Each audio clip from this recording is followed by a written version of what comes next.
বিয়ে বাড়িতে পাড়ার কাকিমারা যা যা করে, বিয়েতে ভাঙচি দেওয়া কাকিমা।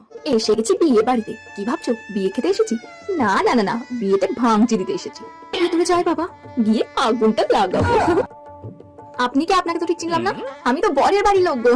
বরের বাড়ির লোক হয়ে এসে বরেরই বিয়ে ভেঙে দেবো ভাবছো তো? কেন? আরে বাবা, বদলা নেওয়ার জন্য।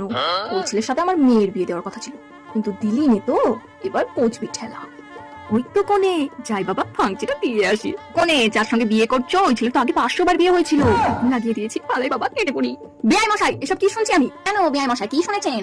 আপনার ছেলে নাকি আগে 500 বার বিয়ে হয়ে গেছে। আমার ছেলের 500 বার বিয়ে? কে বললো আপনাকে? কে আবার বলবে? আপনাদের তরফের একজন বললো। আমাদের তরফের লোক? একটা হলুদ শাড়ি পরা মেয়ে। দাও দাও, বেশি করে ফুচকা দাও। ও বলেছে? ও হ্যাঁ হ্যাঁ, উনি তো বললো। ছুচি, তোর এত বড় সাহস যে তুই শেষে আমার ছেলের বিয়েতে ভাঙচি দিস? পালা ছুচি পালা।